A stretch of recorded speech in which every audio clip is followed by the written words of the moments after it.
नमस्कार मित्रों, स्वागत है आपका हमारे YouTube channel the Rajputana Empire में। आज की वीडियो में हम बताने वाले सम्राट पृथ्वीराज चौहान किन समकालीन प्रमाणों के आधार पर राजपूत या क्षत्रिय समाज से थे, क्योंकि कुछ भैंसचोर प्रजाति के लोग स्थानवाचक शब्द को अपना आधार बनाकर इन पर दावा ठोंक रहे हैं। तो आइए अब हम देखते हैं सम्राट पृथ्वीराज चौहान के राजपूत होने के प्रमाण।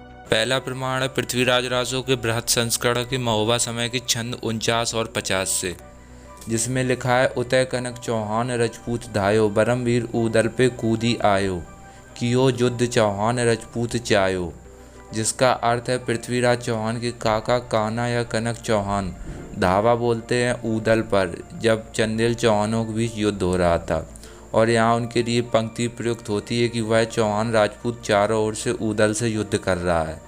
इससे यहाँ स्पष्ट हो जाता है कि चौहान वंश एक शुद्ध क्षत्रिय राजपूत वंश है। इसके बाद दूसरा प्रमाण है महोबा समय के छंद 36 से, जिसमें लिखा है चंदेल राय मानव अरज अरय सिरे सोर कीजिए रजपूत दूध हानिए नहीं जीव दान नृप दीजिए, जिसका अर्थ है जब चौहानों ने युद्ध रोकने के लिए चंदेल राजपूतों के पास अपना एक दूत भेजा तो चंदेल राजा परमार्दी देव के मंत्री कहते हैं कि हे राजा, हमारी अरज को स्वीकार करो, यह राजपूत दूत है, इसे मारो मत बल्कि एक जीव की तरह इसे जीवदान दीजिए। अब इस पंक्ति से यह स्पष्ट हो जाता है कि चौहानों के यहाँ किस जाति का बताया गया है।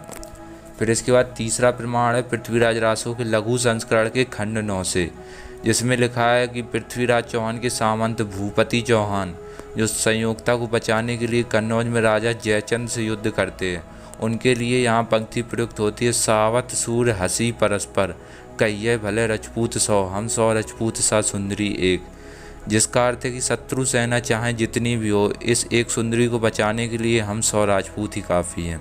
अब इससे यहाँ स्पष्ट हो जाता है कि चौहान कौन थे। यही दोहा आपको पृथ्वीराज रासो के प्रत्येक संस्करण में देखने को मिलेगा, जिसे आप यहाँ देख सकते हैं। फिर इसके बाद चौथा प्रमाण है 1176 ईस्वी का शांतिनाथ मंदिर का शिलालेख, जिसमें चौहान वंश के सिवाना के राजा लखनपाल व अभयपाल को यहाँ राजपुत्र कहा है, और इसमें यह बात स्वयं पुरातत्व विभाग ने स्पष्ट की है कि यहाँ राजपूत के लिए राजपुत्र शब्द प्रयोग हुआ है, जिसे आप पेज नंबर 96 में देख सकते हैं। फिर इसके बाद पांचवा प्रमाण है जो हर चीज़ एकदम स्पष्ट कर देता है, वो है 1140 ईस्वी का कड़माल ताम्रपत्र, जो एफिग्राफी इंडिका के वॉल्यूम 30 पेज नंबर 248 पर है, जिसकी 39वीं व 40वीं पंक्ति में लिखा है तमेद मानम ना संस्था ईश परिकुल परिदिता गुहिल सुतेना नाग पालेन इति दुदुक चहमान राजपुत्र सुगंधा सुतम रणधवल। यहाँ चित्तौड़ के गुहिल शासक रावल विजय सिंह गहलोत के संबंधी रणधवल चौहान जो सुगंधा के राजपुत्र थे, उनको यहाँ पर राजपूत कहा है, वो भी वंश के साथ। अब इससे क्या स्पष्ट होता है ये आप खुद ही समझ सकते हैं। फिर इसके बाद छठवां प्रमाण है पृथ्वीराज के पूर्वज राजा विग्रहराज चतुर्थ का दिल्ली शिवालिक शिलालेख 1163 ईस्वी, जिसमें लिखा है गौड़ा यका यस्त महावया पुत्र श्रीपतना अत्र समय महामंत्री राजपुत्र श्री सल्लक्षण पाल। यहाँ अजमेर राज्य के महामंत्री सल्लक्षण पाल चौहान को राजपूत कहा है। अब इससे क्या स्पष्ट होता है कि किसी व्यक्ति को महामंत्री कहने के बावजूद राजपुत्र कहा है, जो समाज के किसी एक विशेष वर्ग या जाति के लिए प्रयुक्त हुआ शब्द है।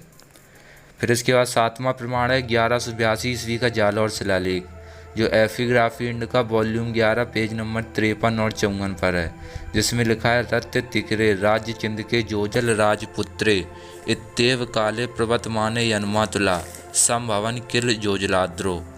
यहाँ पर पृथ्वीराज चौहान के समकालीन शासक जालौर के राजा समर सिंह चौहान के मामा जोजल देव को राज चिंतक कहने के बावजूद राजपुत्र कहा है। इससे यह स्पष्ट हो जाता है कि राजपूत शब्द हिंदी भाषा का शब्द है, जबकि राजपुत्र संस्कृत भाषा का। फिर इसके बाद आठवां प्रमाण है पृथ्वीराज के दरबारी कवि जयानक की पुस्तक पृथ्वीराज विजया से।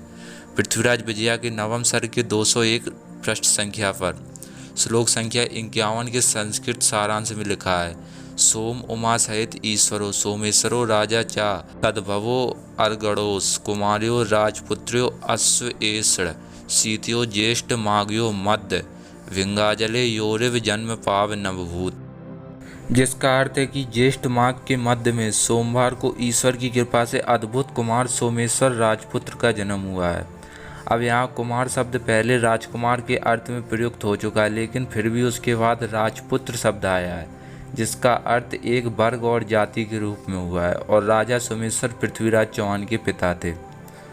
इसके नीचे वाले सारांश 52 में राजा सोमेश्वर को जन्म से यशस्वी राजपुत्र बताया है।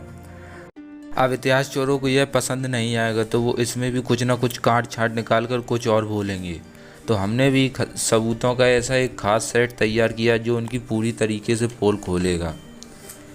इन सभी 8 प्रमाणों से यहाँ स्पष्ट हो जाता है कि सम्राट पृथ्वीराज चौहान राजपूत क्षत्रिय समाज से थे, और यहाँ राजपूत शब्द हिंदी भाषा का शब्द है, जबकि राजपुत्र शब्द संस्कृत भाषा का।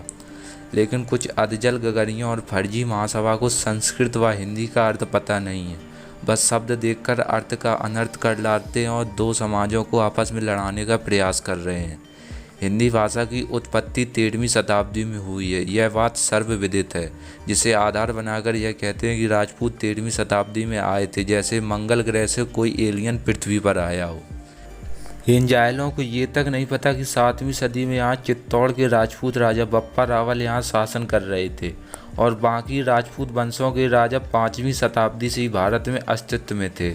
फिर इन भैंस चोरों ने यह फर्जी थ्योरी किस गोबर खाने से बना ली, इसका कुछ अता पता ही नहीं है। हम इनकी तरह बकवास नहीं कर रहे हैं, सीधा प्रमाण दिखाने का प्रयास कर रहे हैं, और एक और ऐसा कंक्लूसिव एविडेंस है जो इनकी पोल पूरी तरीके से खोलता है, जो ये दावा करते हैं कि राजपूत और राजपुत्र शब्द अलग है। तो ये प्रमाण है 11वीं शताब्दी के कल्लड़ की राज तरंगिणी से, जिसकी 7वीं तरंग के श्लोक 617 में लिखा है, पृख्या पयंता संभूर्ति षष्ठ त्रिसंति कुलेषु ये तेजस्विनो भास्वतोपि स हन्ते नौचकः स्थितम तेपयन्ते अनंत पालाज्ञा राजपुत्रा अस्त आत्मजनः। जिसका अर्थ है कि इस धरा पर राजपुत्रों के ऐसे 36 वंश स्थित हैं कि इनका तेज इतना है कि ये अपने सामने बैठने वाले सूर को भी आसन ना दे।